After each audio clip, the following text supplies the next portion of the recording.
What is up, whammin' and gentle whammin'? Welcome back to the channel, guys. Sorry I haven't been posting a lot of videos lately. That's mostly because we are in the process of buying a house, and that's been kind of crazy. But I've been going to locals consistently every weekend. I've just been lazy and busy with the whole house stuff, so I haven't really been recording deck profiles. I've been taking a different deck every week. This weekend I took Budget Dragon Link, and I did pretty well. Finished X1, so not too bad. The only thing I lost to was Winda Pass, and I just didn't draw my side deck when that happened. So we're going to go through the deck, and I'll show you why it's Budget Dragon Link.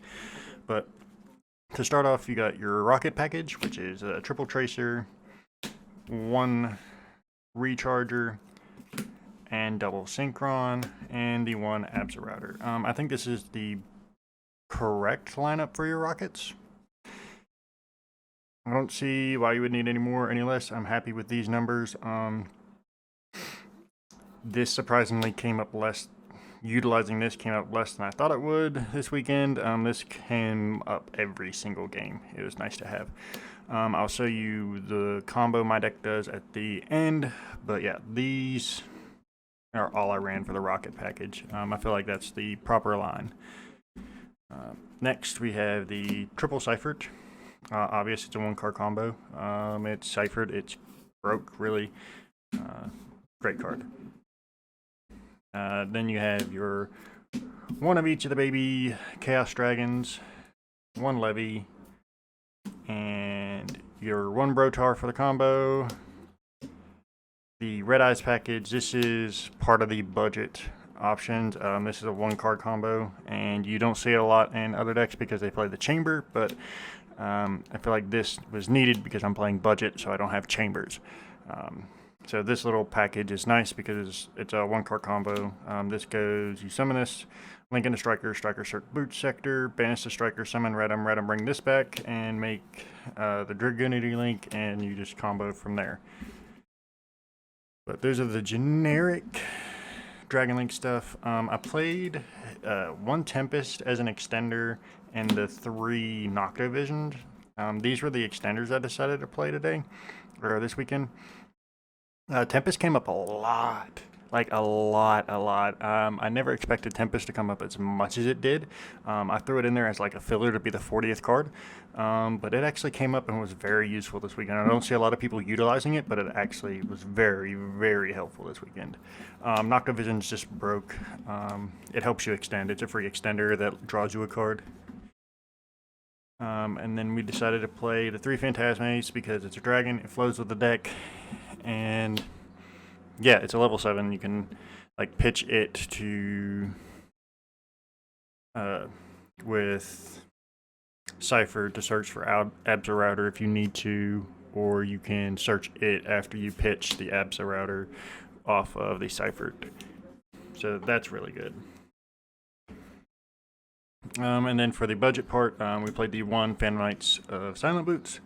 And that would go into along with the double Fog Blade. This is the engine we decided to play to replace the chambers.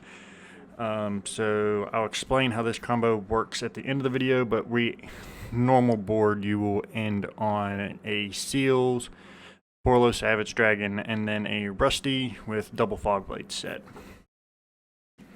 Onto the spells, we had Triple Dark Ruler No Moors. Just if we're going second, we want to be able to ensure that we're clearing their board. So yeah, that's obvious. Broken card. It was great every time I saw it this weekend. 3 World Legacy Guard Dragons just as an extender and to get the deck going. 3 Quick Launch because it's Quick Launch. This card is insane. It's a one-card combo. Like it's kind of crazy. The triple Chaos Space, and then the 1 Boot Sector and 1 Dragon's Ravine. Just typical Dragon Link stuff, honestly. This is a very streamlined standard version of the deck, except for the budget part. On to the extra deck. Obviously, Lord and Savior Dante. 3 Striker Dragon, because combo you need at least 2 for your first turn, and then the second one for the follow-up. 1 Pisty, 1 LP, double spheres. I like to play 2 spheres because once they clear your first turn board, if you don't kill them, you can at least set up a second spheres on your second turn. ROM for the combo. Sometimes you have to go into Beat Cop to continue extending, and it's a dark and it doesn't restrict you to dragons. Quad Burl because it's Quad Burl, it's a pretty good card. Delingrisk because it lets you extend and makes this getting out a lot easier. The 1 Boral Sword, the 1 Savage Dragon, and I elected to play the Flare Metal to have something to go into to trigger the Rusty. It was okay. I summoned it once. It's not hard to bring out, but like,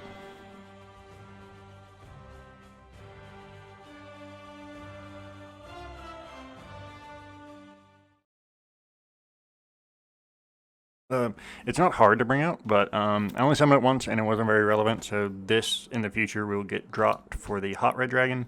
And I'm going to make room for the Chaos Ruler. I just didn't feel like ordering one for this weekend. I'm trying to go and play a different deck every weekend, and I've so far been successful with it. But that's the extra deck. It's like again, I said, this format's pretty much figured out. Dragon Lane's pretty much streamlined at this point, but I decided to play a budget version because I don't want to buy Chambers because it's going to get slapped next month. Side deck, 2 Godarlos because we have Bird Up running around at my locals. For Spicy Tech, I was playing the 3 Round Boys. We have a Dino player that builds an insane board going first at locals. And I sided these today for him just to have something extra because his board normally ends with double UTC, Dolka, and a Goons. So like this is an easy way to out it, and we don't need our normal summon. So that's the point of that. And the reason we don't just side Nib in against him is because on his 5th summon is the Dolka. So like Nib does nothing. But we got Nib for everything else. 3 Lancias because Lancia's broke right now. 3 Twin and 1 Reboot for back row decks. But that is the deck. We're going to jump in and I'll show you the main combo of the deck. Show you a 1 or 2 card combo and be on with our merry ways. Okay, so this is probably the quickest and easiest way I could figure to do the combo is just go ahead and bring you guys over to Idio Pro. This is actually a very subpar hand other than the fact we opened Chaos Space and Tracer. We would normally try to search Tracer, but we opened it, so we're good. So here you're going to go Chaos Space, pitch the Phantasme. It's not doing anything in our hand currently, so we can go Special, the Wyvern Burster into Striker Dragon. We then want to put the Wyvern Burster as Chainlink 1 and Striker Dragon as Chainlink 2. That way it is more important to have the Collapse Serpent to further extend than it is to have the Striker Dragon. Next you want to special the Collapse Serpent. Activate the Chaos Space to get the extra draw by putting the Wyvern Burster back.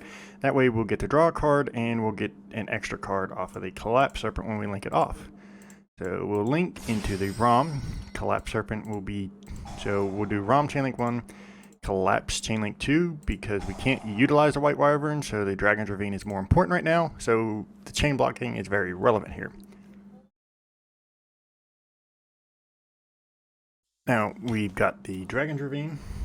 You got a couple options here. What you can do, I like to go with Dragon's Ravine and get it out of the way so we can activate Dragon's Ravine, send a Tempest, the least useful card in our hand right now.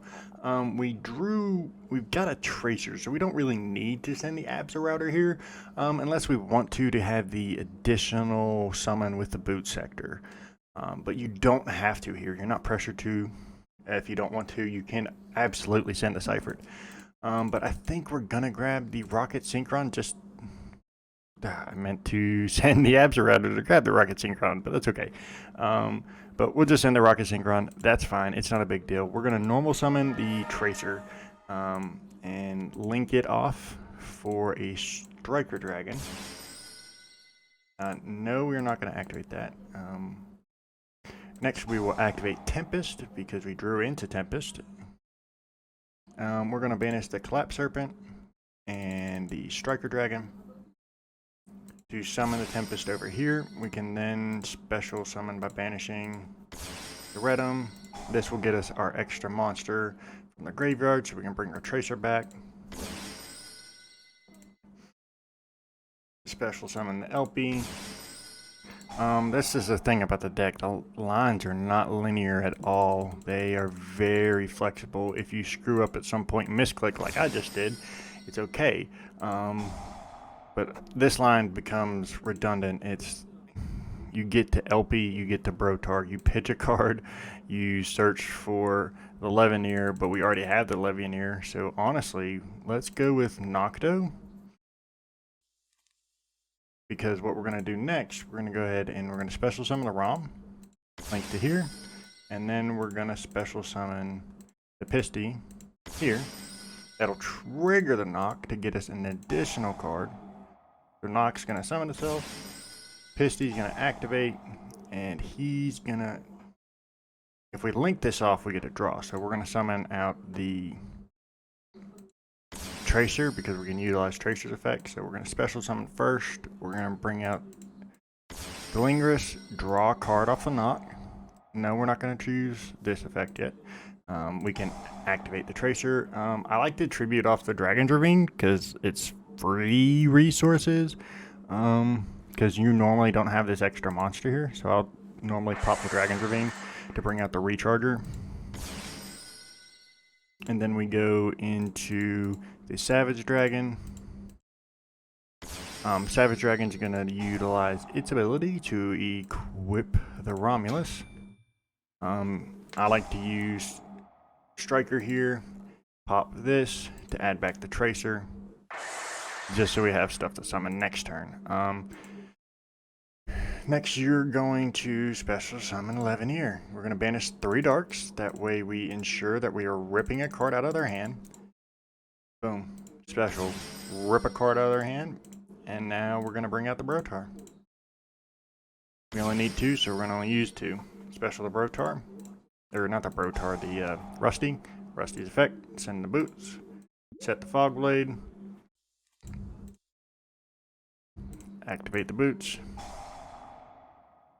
Set the fog, or search a Fog Blade, and set it. So as you can see, as we kind of went through the entirety of this play, it's very flexible. We could continue to go further if we wanted to, but it's like actually pointless to overextend like that. But there are so many different lines you can take. I don't think any of them are wrong, or as long as you're able to end on this board. This is the normal board that you should be ending on. This is what I consistently ended on, was these 3 monsters plus 2 Fog Blades. That's the consistent end board that you should be ending on. Super Poly is a thing. It's okay. Dragon Link always loses to Super Poly, but it's fine. Like, this board is very consistent. There's like 30,000 different lines you can go through to get to this point. It all just depends on your opening hand.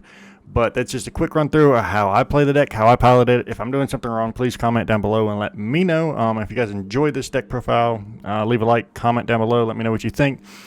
Yeah, I'm looking for tips and tricks, man. I'm probably going to continue playing a different deck every week, but I'm going to be more stringent and more strict on actually bringing you all the profile of the deck. If you like the combo tutorial being done on the simulator like this, please let me know in the description, or if you'd rather me like actually play it out with the physical cards, I can totally do that too. I just have to adjust my camera setup for that. But I hope you guys enjoyed the video. Please leave a like, comment, subscribe if you haven't already, and peace.